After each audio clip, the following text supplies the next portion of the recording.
right, boys. This is episode 92, very different episode than the previous ones. We're all here for the first time live. Taiki, you were saying it's like an out-of-body experience? Yeah. I've never seen all four of us. Actually, we met in Singapore, right? Like that one time. But it's like the first time we did like a real podcast. Like it doesn't feel real, you know? Like I see Thiccy next to Justin. Like that's like the first time I've ever seen that, you know? That's crazy. And I'm doing a podcast not at 2 a.m. Singapore time, so I'm happy about that as well. So yeah, we're all here in New York. Let's catch up a little bit. It's been a month, I think, since we did our, semi-goodbye episode. Obviously not a full goodbye.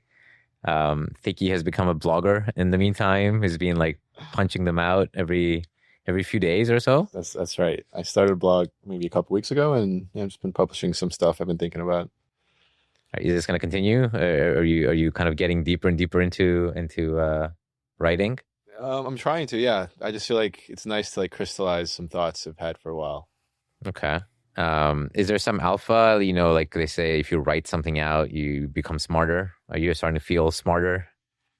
I think that I mean. Usually I just have these thoughts and they're just like stored in my head, and like I guess I can't remember them as easily in the future, so it's nice to have them like in external storage. Yeah, I mean it feels like you're becoming smarter. I saw finally today you're starting to be a little more bulled up on Bitcoin. That's what you're leading. Very funny to see. So I mean let's talk briefly about your post. You wrote one about event space, and as an HFT guy, something I'm very familiar with. When you make a model, you start, decaying or, deciding if your EMA is time or events. Mm-hmm. And you kind of pointed out that events are sometimes more important than, time. Sometimes something happens for a long time. And now you're applying it to Bitcoin versus gold. So that was interesting. Right. Yeah. So after thinking about this events-based sort of time, I guess applying to Bitcoin made it make a lot more sense to me as someone who's always been sort of like a long-term skeptic on Bitcoin. Like even though Bitcoin's been around for 17 years versus gold's like, 3,000, if you sort of compress the amount of time it's been alive into event-based time, it's actually closer to 10% of all human consciousness has experienced Bitcoin versus gold. And, coincidentally, that just happens to be the market cap ratio between Bitcoin and gold right now. So it's just like an interesting way of quantifying like the lendiness of Bitcoin relative to gold. So basically in 17 years, the number of like human hours is 10% of the last 2,500 years before that? Yes, there's been like 130 billion life years experience. It's like, an average of 7 billion times 17. Whereas since like 700 BCE, there's been roughly 1.3 trillion life years experienced. So wow. 10 times more than Bitcoin. And every, 5-10 years, that ratio is going to presumably keep moving up, right? Yes, it's moving up at roughly like 5.5% a year. Eventually population tops out and it like slows down a little. And this also makes the assumption that like Bitcoin never flips gold, which, from a pure lendiness perspective, that makes sense. But like there are other properties that might have Bitcoin flip gold. So yeah, you have to factor those in. All right. Well, maybe one of the reasons why we're at 107K almost as the time we're recording. Justin, are you in the Bitcoin streets, or where are you at? Yeah, I'm feeling pretty good. It's interesting. Like we stopped the podcast about a month ago, and that was, all of the comments were like, you guys stopped at the absolute low, and that turned out to be correct. But it was just been an interesting time I've been really touching grass. I've been traveling a lot, not too deep into crypto, but over the last 3 weeks, really diving deeper in like the new metas that we're seeing, like Launchcoin, and still like quite a large ETH holder. And I feel really good now that like 2,500 is the price of when we're recording. And that feels like a very good price. That's like fair value. You can get out if you want to get out. You can, it's not too expensive. It's $300 billion. So I feel good about things. I feel like I'm in a really good spot. It's fair value. Got a couple trips coming up, and it feels like this is like the Trump negotiating tactics where you're not happy with $3,000 ETH, but then once you experience exactly going down like 1,300, you're like, I feel really good about this 2,500 tariff going on. It's really nice. Well, to me, it's been an interesting stable coin, right? I joined crypto in like early 2020, and so there's like a huge move up from like $200 ETH to, $1,000 plus ETH. And then since then, it's basically traded from like, 1,800 to 4,000, like over the last 5 years. And most of my profits from shitcoins have piled into ETH. And so like I'm basically like, flat relative to, how ETH is done, which is kind of interesting. And I feel good about it. I feel like I'm in a good spot. Yeah. The ETH community is waking up. It's like, who knows if it's too little, too late, but we'll see. But yeah, you mentioned the metas. The trenches have been revived a little bit by the Bitcoin moved. It feels like it's the usual, wealth effect. Some money starts spilling into stuff. I saw that, questionable animal coins like Mudang and such were, multi-Xing when they got the chance. So I've been working on, like, one of the things I did over the last 2 months is Tyke did an interview with Jez about finding the new good thing and how you do that. And that's something I think, like, just being in the space for so long, seeing a lot of projects, working on projects I have the unique ability to. So I worked on building a framework for myself for catching and finding the new thing. And that worked well with Launchcoin. Like, we'll see if it continues. But that was like a fun project I've been working on over the last few weeks. Yeah. Are you in the trenches, Taiki? Are you? Has anything changed last month, or is it still Fartcoin? What's going on? I believe in the mid curve, left curve barbell of DeFi and Fartcoin. I think Fartcoin is the chosen meme coin, the most likely meme coin to hit new highs. And as for my mid curve bag, I still own Maker. I've mostly been out of the trenches, honestly. I kind of felt burnt out after just round tripping Fartcoin and just committing seppuku. So it's crazy because you were so right. I mean, now it's so consensus that like Fartcoin is the default meme coin of this cycle, right? And you were so right. It's just so hard to execute in this space. Yeah, and I think in hindsight, it was really fun in the moment to make content around Fartcoin, like the green dodo, whatever. But looking back, it just caused so much emotional trauma for me, because people looked at me for oh, Fartcoin, oh, he's the bull, he has to hold, oh, he's bullish. And if your followers look to you to be bullish, then I feel like I have to be bullish. So now I'm trying to take a step back. I'm trying to study more about content.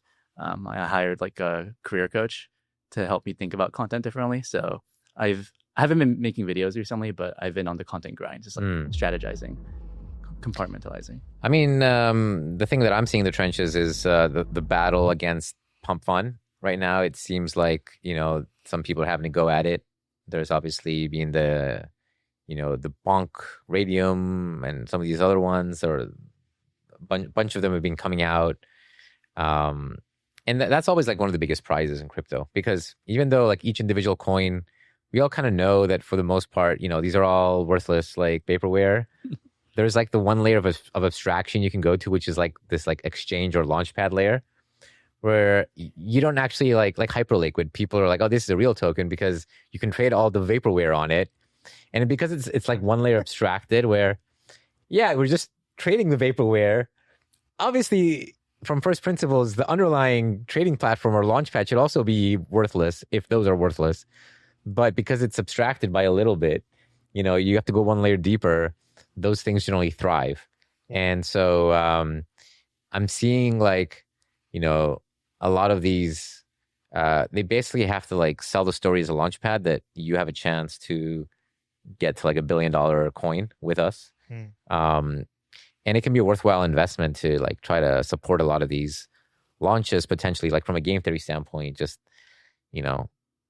try to have some winners and make people believe that you should be the one deserving of the, what is it, $700 million that Pump.Fun has made. It's something insane. It's a lot. So spending 20 million to get into that game is interesting, and maybe that's revived the trenches. I'm not sure. Yeah, it's been interesting. I mean, Believe, or the launch coin, it's really just a token launcher, and then there's this narrative attached to it that you can launch a real project with a token with it. And the team has done some BD to try to do that. Obviously, they haven't had any breakout or successful apps. Is that the one that made you launch? It kind of forced you to be a meme coin launcher? No, that was a different one. This one is Okay. you basically tag it, this launch bot, on Twitter, and it automatically launches a token for you. Okay. And so some Web 2 founders, some Silicon Valley Web 2 founders have launched projects where they weren't able to raise before. They launched their token and they get all the trading fees as income to help fund the project. Okay. Yeah. Yeah, I mean, I thought that one was brilliant. Where like it's forcing you to be a shitcoiner. It's saying like, hey, you have an airdrop. It's worth a lot, but to claim it, you gotta like launch a shitcoin. Did you do it in the end? You launched one? Yeah. I did launch one, but I named the coin ETH so no one would buy. So Did you really? Yeah. It's called ETH, and it's like a $10,000 market cap. There's like no buyers. Yeah. So you got your airdrop? I get it tomorrow actually. Okay. But the tokens, it's too late now. it's down like 80%. What's your airdrop gonna be worth? I think like 20K or so. Oh, you should buy back your token with it. Give it back to Put it in the chart. Put it back in the chart. put it back in the chart. Okay. I mean, look, I've said before, I don't really think we're gonna have, traditional alt season. I don't think that the Bitcoin holders are as crypto native as they used to be, and the people making all the Bitcoin gains right now are not going to be the ones, necessarily, putting them into alts, 3 to 99, or 999. Well, there's still this hot ball of capital that really wants to speculate. That's very clear, but it's also very clear they're not going to do that with the things that we thought they would, like the traditional infra tokens, traditional VC-backed coins. And I do think there's a place for those assets, but I think actually what's happening now is really positive. Like Hyperliquid is the gold standard of a cash flow accruing asset, or there's buybacks that are very substantial. And that pressure that's on other tokens to compete there is really nice actually to see. I think this is a really good thing for our space. And, it's obviously tough now for founders, but I think it's going to get better. Yeah, even like the launch coin thing, I think people generally understand the game, and they, we all understand that at some point it's all going to nuke. But there's the risk appetite's there. I feel like the next meta that's gonna go to billions, like it has to look and feel different. I feel like Launchcoin looks too similar to like the AI meta. So like, but let's talk about Hyperliquid a little bit. It's obviously one of the hot coins. We had Jeff on the show just before we ended. Coin's done tremendously well. I mean, I was saying at the time, I like this coin at it was like $11, $12. It's back up to 26 billion FTV. I think the revenue is about $1 billion, which is fantastic. But again, the multiple at some point starts to go up a lot. I saw Jeff has been doing a few more podcasts. Yeah. I don't think you realize this, like only steady lads will give you like that, that exit pump. He's always like Blockworks, they're not going to give him that. So Jeff, like, I know you're trying to get more of that good stuff, but I feel like we have like a special thing going on. Yeah. Right. Hyperliquid's great. I mean, I wish, I just wasn't in a place to buy it when it was $12. I was like mostly in ETH, and I wasn't gonna, sell my ETH then, which I think turned out to be a correct decision. The Hype ETH chart is, now not doing so well. But the one thing I'll say is I feel like I've missed Hyperliquid. It's hard to buy it here at 20 something. Yeah, I think you're gonna get at 2x. I think it's also like pro-cyclical, because the people holding it, as they get liquidated when things go down, they need to sell Hype to get money again. And there's so many people with free 8 figures of Hype that just got airdropped, 8 figures. That's like a very huge cohort of people, and it's just hard to buy an asset and be their exit liquidity. Yeah, but it has been doing tremendously well. I think one of the reasons is, if you remember like FTX days when we first met back in the day, there was this like public leaderboard, and you have people like Alex Weiss City, TM,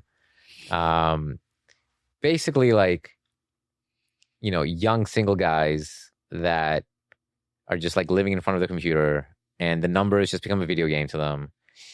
We have recently seen a similar count, James Wynn or something. I'm sure you're tracking it. It's very relevant to stuff you're doing. Some people were speculating it was like a LARP, because he started showing like nine-figure positions, and just like at the same time shilling some Moonpig meme coin or something. What the hell is he doing? Why is he trying to shill a meme coin when he's up, hundreds of millions? Have you studied? Is this like a real guy? Is this like an Alex Weiss situation? What's going on? I haven't looked into him too much, but the what he's doing makes sense. He's just trying to recoup some extra costs of leaking that signal to the market. He's trying to recoup costs. Yeah, like if you're gonna like tell the market you're long or short $800 million, then like the moment you try to close a little bit, people are gonna front run you, right? So, a good way to recoup that cost is just to shill meme coins and try to make some money on that way. Just show us some meme coins on the side. Yeah, just be like a KOL. So you Maybe you might even make more doing that than like trading Bitcoin. So the funding fee has been extremely high. Right. I've seen that, his P&L kind of fluctuates a lot, but then that funding, it gets really expensive. Like Paid like 1.2 million. just to have a position open for a short amount of time. Yeah. It's hard to sell that much meme coins if your funding fee is that high. So it does feel to me like this is a bit of an ego kind of play. Like we're dealing with someone seems to be good. Like he's top of the leaderboard, or seems to be up a lot of money, but also like not very professional, like kind of reckless and like publicly displaying.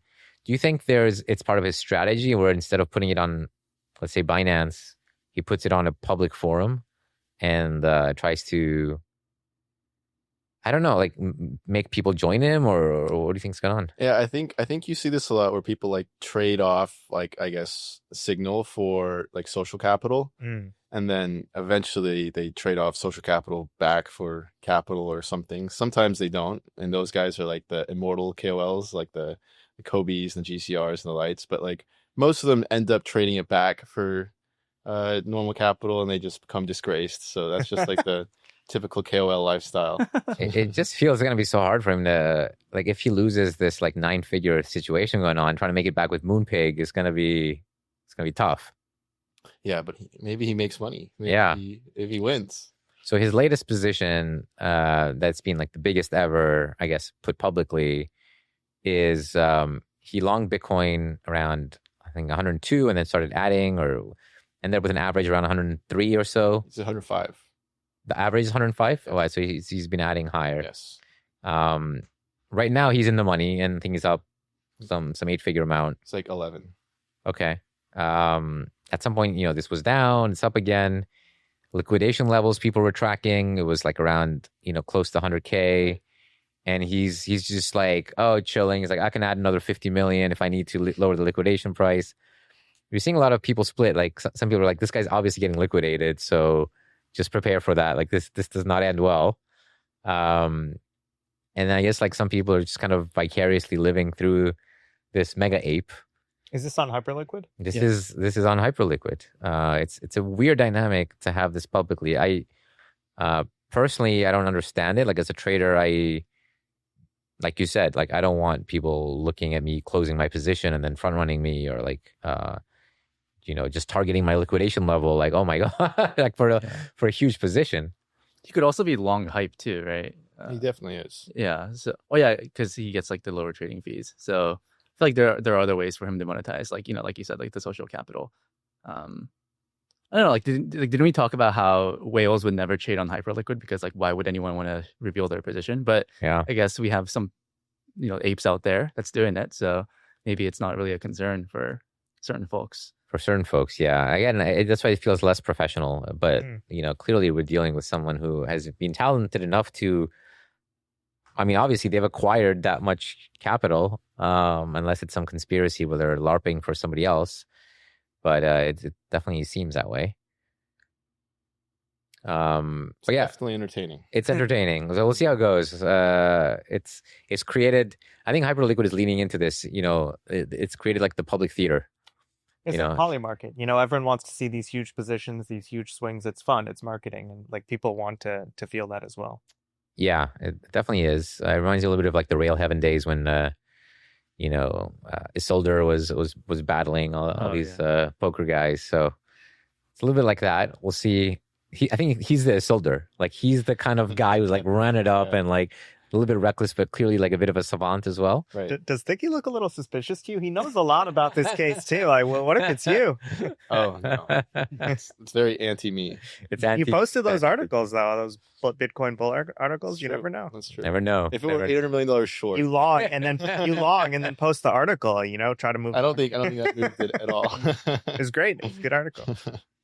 Yeah, let's see. It's obviously not a basis position because the basis is probably paying more than he would be able to collect anywhere else. So let's see how that goes. Another one is so Thiccy has posted.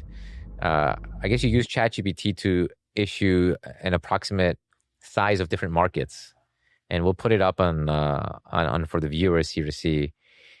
Basically, going from OnlyFans 6 billion approximately, and it seems like these OnlyFans users are about $10 an hour spending on average to be a part of that fan creator loop. Are you an OnlyFans knowledgeable person or no? Okay, I know you're like nodding. You're like, yeah, Yeah. I'm trying to be polite. Okay, polite is good. So, these numbers might not. Obviously, they're all estimates. The one thing that is a bit shocking. So we have crypto around 120 to 145 billion a year, which I'm not sure. Does that include Bitcoin? Is that what is this exactly? It's not price including? appreciation. It's not price appreciation. Extracted from Before we talk, do you want to explain what this chart is and like why you decided to make this? Yeah, well, this is very rough numbers, and I think it was like I don't stand by any of these numbers. These are just like what ChatGPT kind of outputted. I was just looking at like the sort of capture rate of all these attention sinks that exist in human society. So we have ads, which has been very well documented. OnlyFans, like crypto, gambling, sports betting, just speculating on stocks. So I was just trying to estimate like what the approximate capture is by the industry from these activities per hour of attention spent. Yeah, I mean the one thing that's shocking to me is the sports betting and casino gaming size is potentially bigger than the traditional finance complex. Now I don't know if those numbers are accurate. This is just like a draft I posted in my draft, but potentially like we're dealing with immense numbers of sums being extracted from the pure speculation. When you put it in like percentages of GDP, it's actually like a large percent of GDP. It's like there's actually like a giant industry that it's supporting, just like this attention industry. It's like probably like 5-10% of like US GDP. Sports betting?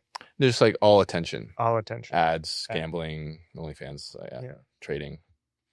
It's so funny how the amount of money being spent on longevity and disease, like some research that is probably like very important for humanity is like a few billion, and then sports betting 95 billion, and the numbers are insane. Yeah. And this industry is like, it's not exactly like hyper gambling. It's a bit more of a. It doesn't probably like the people betting don't necessarily feel like this is like a hardcore gambling, because it's you're having your beer and you're watching the game, and it's sort of part of that. Right. But at the end of the day, it does feel like society is moving towards more and more gambling, maybe as a part of the increasing inequality, and especially for men, you just gotta hyper gamble your way up. I don't know. Yeah, I think this avenue is like the cheapest sort of gradient for, I guess, just productivity, given just the current human condition. Mm-hmm. So that's just like how we've moved. I'm curious what you think is most EV though, because crypto trading is thrown in this bucket with, let's say, casino, sports betting, but like if you were to just say, participating in crypto is purely gambling for most people, which is probably accurate for most people, like, don't you think it's a higher, or do you think it's a higher EV thing for like the average normal person to do than say sports betting, where it's even more negative sum potentially? Like, do you think crypto has created the perfect casino and this is going to grow? I guess is the question. I mean, let's estimate the take rates. I think sports betting is pretty well known. Obviously, depends how competitive a place you're betting. If you bet like someplace that has very good spreads, you're paying sort of like 5% is an approximate rate. Obviously, like if you have some, very fleecy bookie, it can go up to, 10, 15%. But that's sort of like the range we're talking about. With crypto, you're either dealing with like the max extract Hayden kind of like situation where if you're not in the first 2 minutes, you're down. Or like, if it's not even just that, it's also most holders of a token got the token for free, right? Like 50% or so goes to insiders, investors who did pay for it, and then people that built the project, and then 50% to the community. Yeah. So, but let's just say perp trading, because that's a pure like negative sum. It's a negative sum game where the zero sum minus fees exchange fees. Exchange fees, like depending which exchange you're using, you're probably paying a few bips. So it depends really like what velocity you're doing. Yeah, maybe it's still a better game. Yeah, I think the distribution's probably different. If you just look at the median user, I'd say Joey's probably right. They're probably losing like single digit percentages, just like in casinos, slots. But yeah, I want to know. What you do know though is another blog post, and I read this one because we're actually about to do our Selene offsite, and I was looking for a game to play. I was like, oh, we should do some board game or something. And then I ran across your post, and you have something called the market making game, which is this like popular in like some trading firms, or like is this? Yeah, a lot of like trading firms play it. Like this variant that I wrote about, I just play with my close friends every time we go out to dinner. Pal in the pastimes, how we decide who takes the bill. Yeah. Oh wow. I mean, I think this is something that our user demographic will enjoy to learn about and maybe play with, their circle. So we thought we would do like a quick round, and Thiccy can, quickly walk through, and then we have a specific question we're going to try to do. Yeah. So I guess the game goes, there's like some really broad question that is, hard to actually calculate. We go around trying to quote like a confidence interval, just like how like we think it's between here and here. And the person with the tightest confidence interval gets to be the one that makes the market. So they get to buy at the low end and then sell at the high end. And then everyone has to trade against the market maker. So they either have to sell it to him at the low end or buy it to him at the high end. And then at the end, we ask ChatGPT or we search it up online what the answer is, and you settle the score based on that. So it helps like build like trading intuition, because it's kind of similar to what you do in normal markets. So we'll ask a question to ChatGPT. Okay. I do think that it will be able to give us an answer, at least what its estimate is. So let's do something crypto related. Let's say what is the number of tokens that exist on Binance Smart Chain? So it's a like a low gas chain. Oh, wow. A lot of like things can get launched. So we start by naming our spread, right? Yeah, you name the width exactly. Okay. So I might start by saying like 1 billion. Okay, and then I'll say, and you have to tighten it by 10%. So you can say 100 mil. Yeah, you can say 100 mil. Yeah. Wait, you think there's only 100 mil? No, or more than 100 mil? There's certain things that people say that like leak signal, like that was an interesting leak, right? Interesting. I'm just trying to understand. You'll have to make a market. The top is 1 bill, and you'll need to make a market of that width. Okay. Yeah, 100 mil is like the width. So you say, oh, I see. Okay, got it. So like you say 800 mil to 1 billion. Or sorry, 800 mil to 900 mil. I can make a market to like 40 mil. Okay, I'll go 30. I can't beat that width. You have to. No. Wait. And anyone can go lower.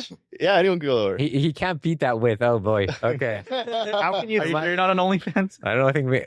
Okay, let's consider cutting that, but maybe that'll make it in. No. This is important. Okay, it's important. Just That's what she said. Okay. That's So very valuable information. All right, I can beat the width. So let's do 20 mil. 20 mil? Oh, sorry. Is that 20 mil? Yeah. Okay, I'll go 18. Wow. Justin, we know what you know. Can I just give one fact? On Pump.Fun, there's Pump.Fun alone 50,000 plus coins a day, and Binance Smart Chain has their own launchpad. 50,000 a day. That's a good. Thank you for helping us, giving us information. I did not know that. Mhm. So And BSC has been around for a long What is the gas cost at BSC? All right, I'm done leaking alpha. Do you know? Yeah, of course. Okay, I don't. Like the cost to use the chain. Of course. I've never used the chain. Hey, it must be cheaper than It's a Solana. good chain. Really? Yeah. But it's an ETH fork. Yeah. I mean, it was like one. I mean, with It's a super. Wow, I can't believe I gave you guys so much alpha. How I could it was be cheaper poised than to win Solana? this. it's very centralized. The It's like chain. 12 Did you not know this? Well, I knew it was a centralized chain, but like, You got like the 9 CZs, like are the validators with the mustache and the hat. You I thought know. it cost like Yeah. I thought it cost like 10, 20 cents to make a transaction. No. Dust. It's dust. It's dust. Yeah. Okay.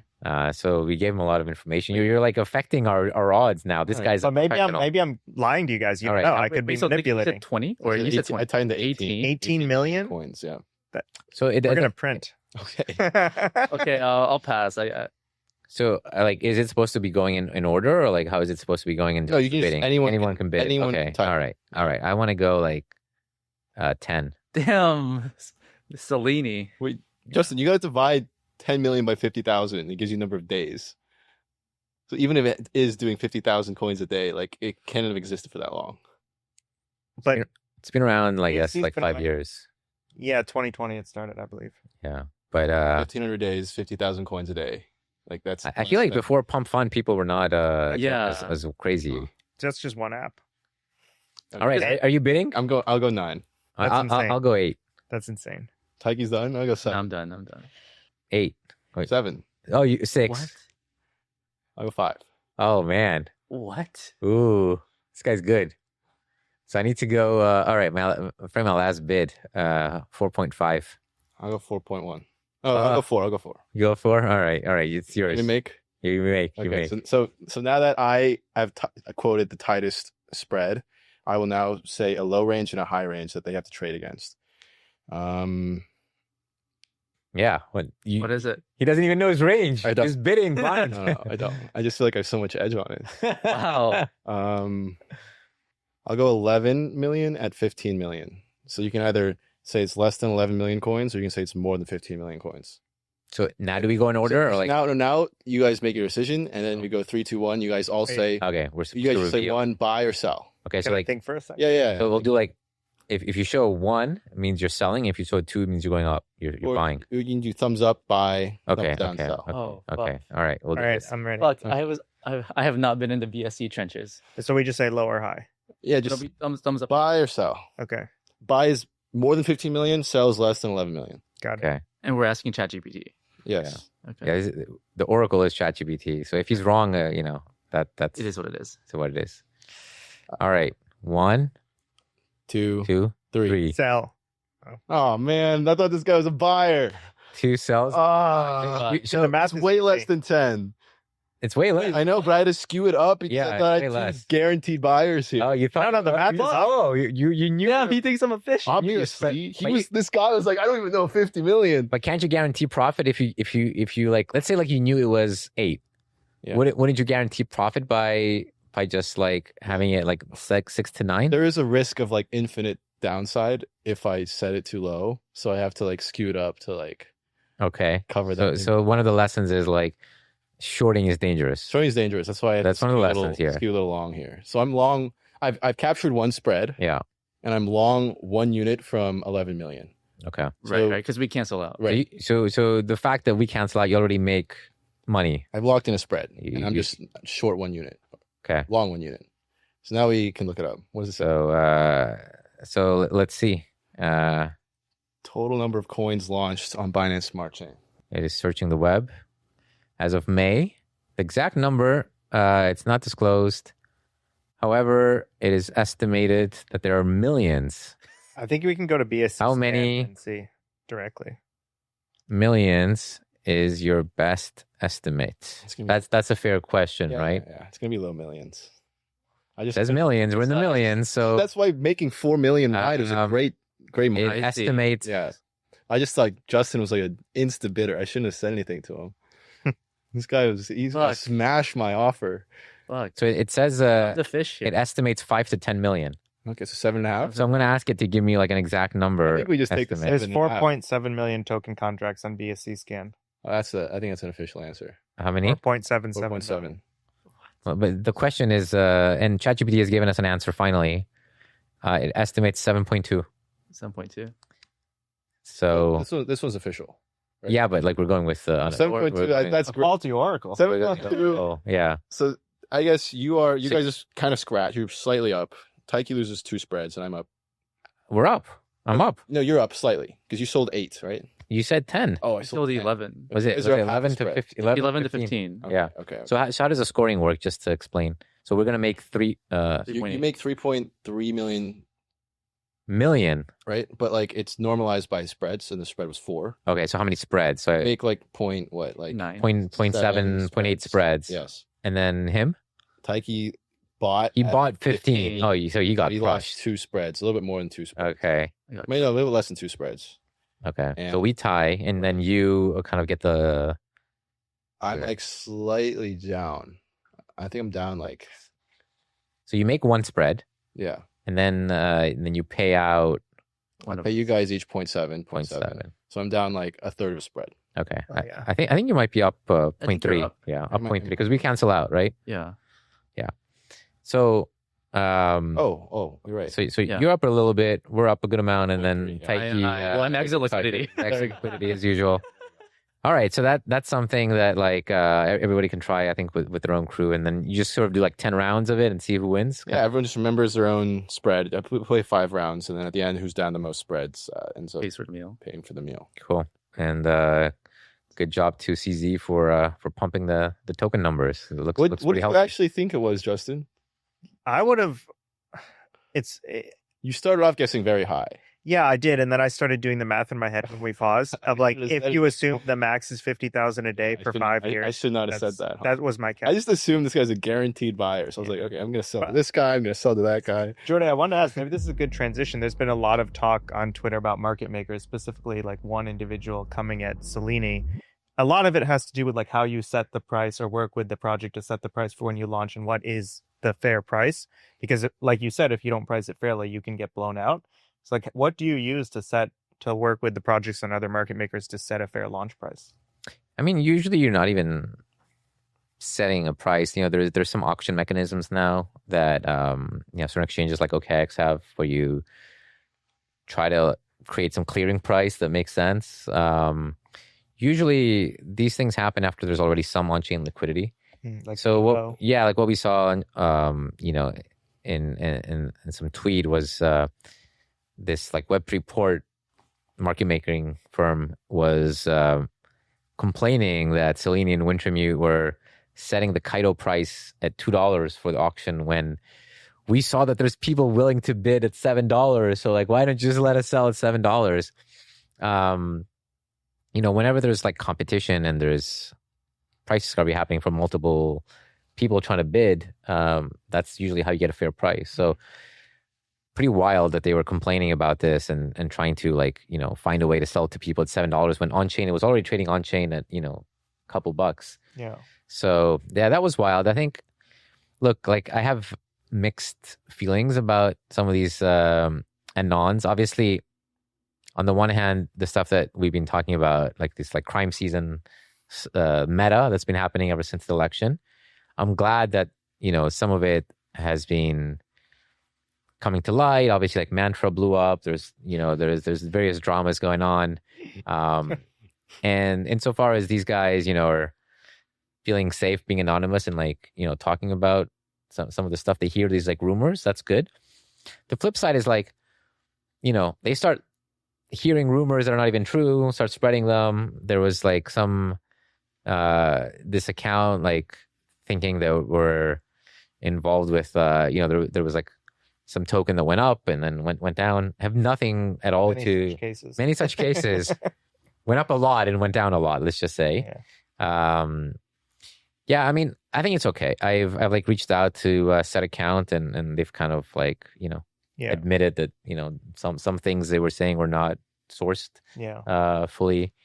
Overall, I think net it's a good thing, and insofar as being like targeted as Selene, I think it's just a sign of you're more visible. And Wintermute's obviously had to deal with being accused of dumping like the entire market for a long time, and I'm sure Evgeny's happy that like the responsibility of the FUD is being spread. It's interesting though that like the on-chain / everything but Bitcoin has done so poorly. Like we've gone through different metas of who do we blame this for. I think we did an episode on that. I think first it was VCs, then it was like project teams and founders, and now it's market makers. And I totally get it, right? Like if you lose money on something, or if you're seeing people make a crazy amount of money from insider situations, you're going to be upset. But there's no easy answer, right? Yeah, I mean, some of the ones that they're complaining about haven't even gone down. They're just like up, and they're like maybe like angry that they're going up. Like I don't know. It's everyone I think finds reasons to get upset, and like the main thing is if you feel like someone has a competitive advantage, that's like structural. Yeah, it like feels unfair, and so like exchanges, for example, obviously, like Binance has been playing their game. They extract extremely aggressively. Now that they give a lot of it to BNB holders, which is their community. So you could say positively. I mean, I saw the take that they're extractive, but they're doing it for their own community, so it's a good thing. If you're part of that community, there was we'll put this up. There was this amazing tweet by Dim. Dim Selk had this tweet. One sec. But basically, when it comes to corruption, if you're in on it, it's a good thing. So, I don't know if you guys saw this one. It's we'll put it up. Please pump price no matter how illegal it may be. That's like a popular crypto. Same sentiment. Yeah. So similar to politics, just this whole dynamic. Yeah. It's like what's in Groups it for just me? ganging up on each other. Yeah. So Brad will bring this up, but corruption is not bad. Corruption is only bad if I'm not involved. But if I'm part of that corruption, I'll defend it. so basically, like, That's a great pause, though. it's incredible. You could have saved that. Yeah. So, oh, man. Yeah, like we're seeing a lot of like these founders and VCs where like if they're not part of it, then they complain. If they are, they're chill. So look, I think the right thing is just choose what battles to fight. There's things that are like obviously egregiously wrong and like not sustainable and not bad for the space. And then, there's just like these like kind of PvP games where people trying to, I remember even in 21, I was talking to Sue about how a lot of people seem to be like sending tokens on chain to try to trick people into thinking they're selling. So like, oh, I just deposited, 300 million into the exchange, and then people start selling, but they actually don't want to sell. So like all of this like stuff, you see it in TradFi as well. There's Do you think we do need a solution for like what people are upset about with the market making deals? I know Chopping Block has done several episodes on like what is the solution? Should exchanges change some disclosures about who's market making and what the deals are? Should market makers force projects to do it? Should project founders have restrictions on selling locked tokens? Like, is there a solution, or is it regulation, or can we self-police it? things are like slowly being self-policed in a way. Like there's like a natural self-healing mechanism. It's taking a long time, and these kind of like Web3 port type of firms still exist, and they just change their name, but they still kind of try to play these games. The games work insofar as, like, let's say, the price of the attention that you get by pumping a token. Like we've seen some of these like crazy things happening. The price of that might be worth it. So if you spend a lot of money getting the price up, and then that forces more money to come in, and you can extract by like getting out for a profit, people will keep doing that. Like what the underlying, there's no solution, basically. Just a TLDR, there is no solution, because the underlying behavior of the participants is still just so ineffective. They're buying things just because of them being visible to them. Yeah. And because it's a new coin. It's a new coin, or just like, it's top of the deck screener or CoinGecko thing because, it's up. And there will always be, because of the regulatory nature is very weak, there will always be somebody out there that is willing to, play the GTO strategy from a poker perspective and just, take advantage of the underlying like dumb money. And the dumb money, while the dumb money is there, somebody will take it. And, we've seen DWF, we've seen like some Web3 ports, we've seen different firms be willing to go to levels that, are a bit extreme to do it. But insofar as, regulating I think there's two sides. One, the underlying people get smarter eventually. Like, they stop doing these like dumb like buys at some point. And then the other one is the exchanges are really, because there's no single country that manages crypto, right? It's not like the US can tell everybody in the world like what to do. I think the exchanges, the big exchanges, at some point have to step in, and we've seen Binance start to do it, so good for them. And so it's getting better. The other things that they're talking about are they're not solutions. Like trying to disclose market maker deals, they'll just do the deal with a non-market maker, and they won't disclose it. Like if you really want to be doing some of the stuff that they were doing, that's not gonna, disclosure is not going to solve it. So I'm personally of the belief that the solution is going to occur naturally over the next 5 years. And I think the solution is like real PE ratios. Because if the token has like a true underlying value and can give value, does it really matter if the founder sells at a reasonable PE ratio? Like Apple investors do not care when Tim Cook cashes out some of his insane stock options, right?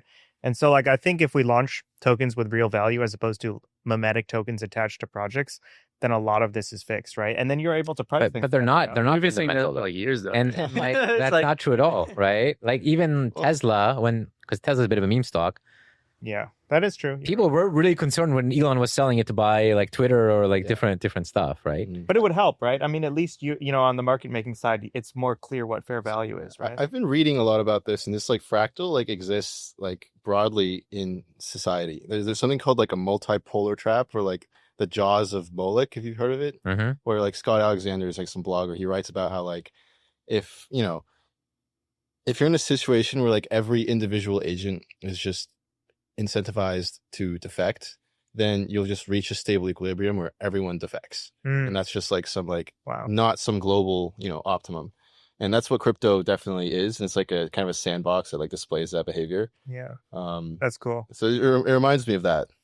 Yeah, It's like going back to the extraction chart, right? As long as there's extraction to be made, people will just defect and dump. Yeah. And also your response was actually like the typical techno optimist, techno capital response, which is that like, the thing that fixes the incentives is just creating a giant surplus of value. Is if there's new tech, new innovation, then like it doesn't really matter what the incentives are. Like it's going to lift all boats. Interesting. So that's like it's funny to see this discussion. I still think there's some fundamental truth to it. Like if I think having real value accrual to tokens helps value the tokens, and I think it's a way to make it not a negative sum game. I mean, if there's a PE ratio, it's a positive sum game. If there is value being there can created, be winners. Who cares what the market maker or the VC or who cares what they're doing? There can be winners. Yeah, everyone's winning. Yeah. I guess this is only a problem because there's so much vaporware to begin with, right? The question is that even possible? And like, who knows? That is a good question. You had, apart from Scott Alexander, you've had some interviews with good Alexander. Yeah. He's Omega bullish XRP. I still don't understand it. So this is kind of like the interesting thing, because I spoke to him and he described, going from analyzing meme stocks and then realizing that, crypto just has like a massive meme premium. Like it's all kind of mimetic, the value there.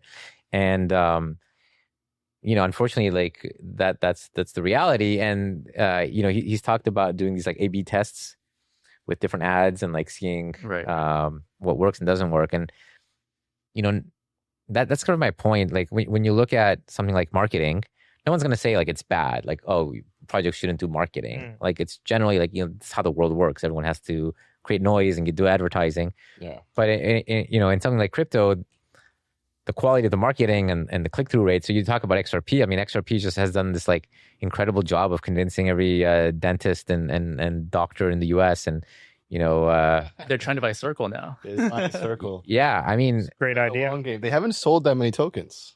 oh, They've been selling a surprising little amount of tokens. they've been patient. They're playing the long game. Playing the long game. Yeah. Very And- crafty. Yeah. Alex Good talks about like this idea of like hallucination yield, where it's like it's like because there's so much slop about crypto and so much like bullish bullshit about like XRP online, the LLM just assumes that XRP is like a quality project.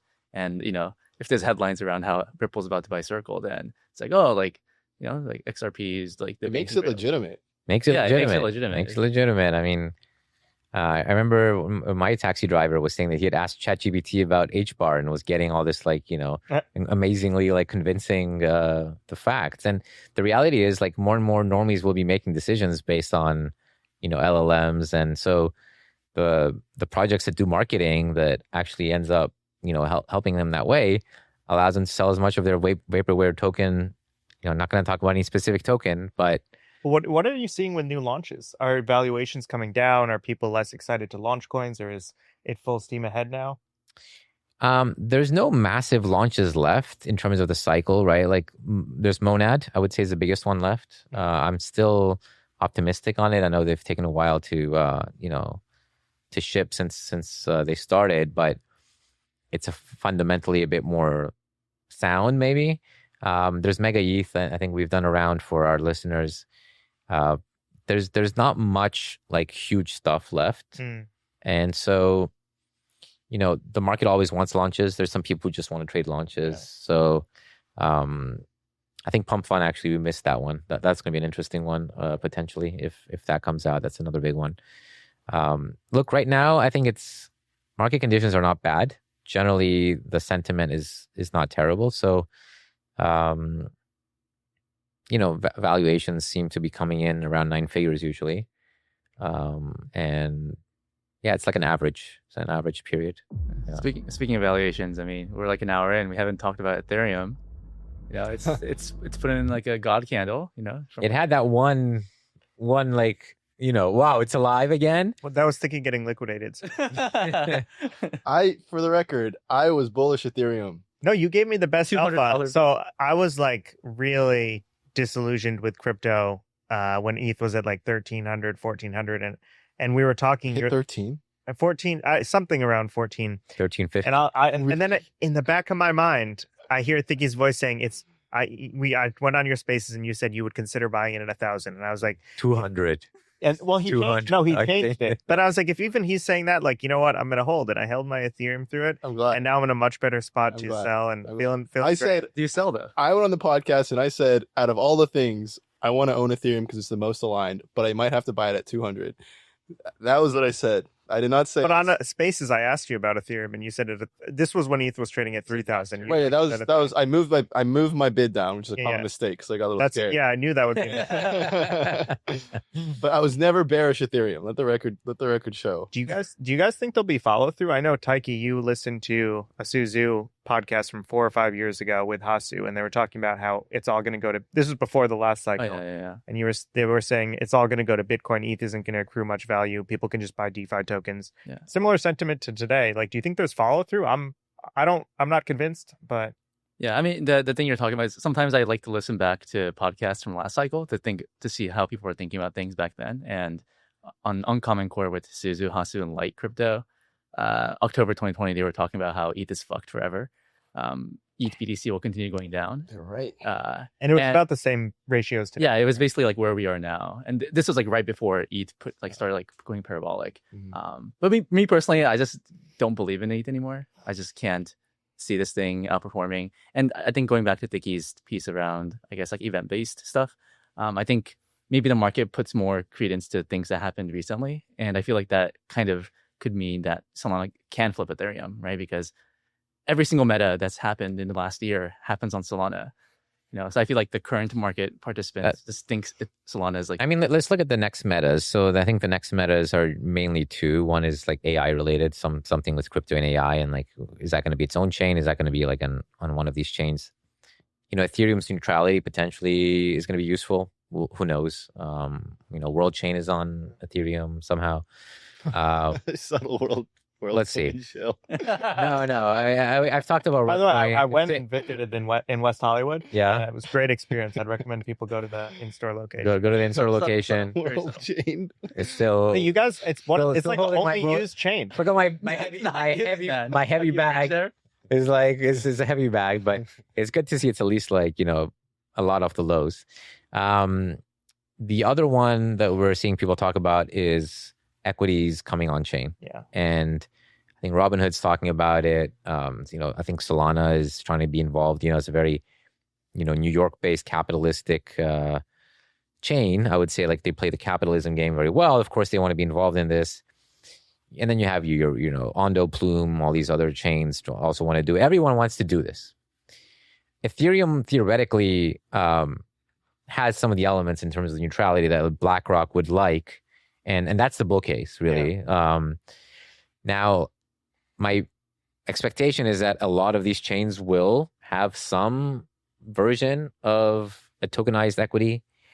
And at maximum, one will actually have success at getting liquidity where the trading experience is close enough to like a NASDAQ or something.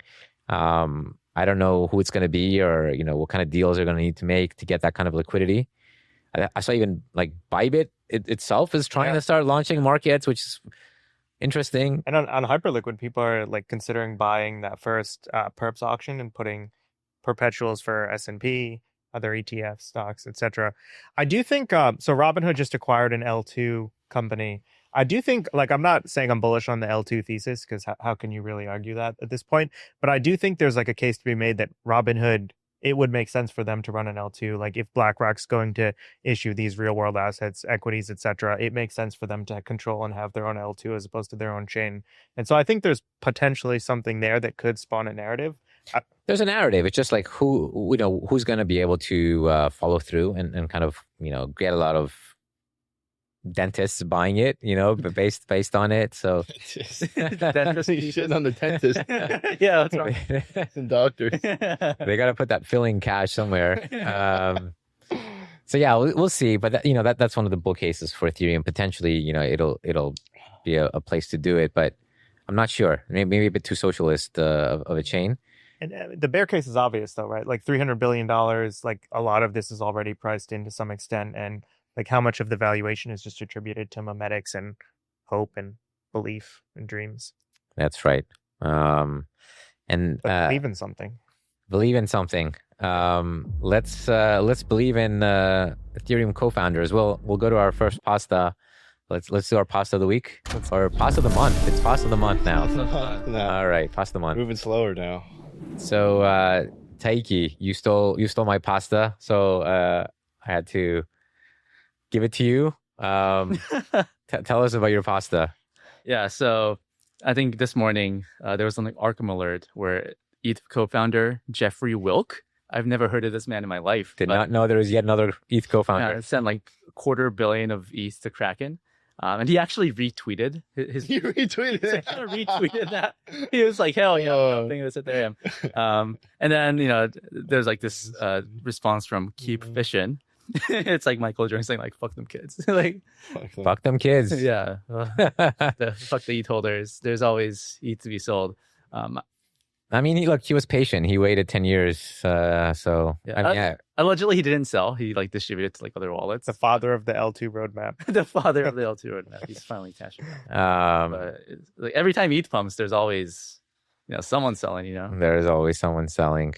And speaking of, Justin, you have another popular pasta. Yeah, we were talking about like feeling like I missed out on Hyperliquid. I know there's a lot of bulls that think there's still a lot of room to run. Flood, who we had on the show, is probably the biggest Hyperliquid bull. And he puts out a tweet saying he would bet money that Hyperliquid flips Solana by the end of 2026, which is next year.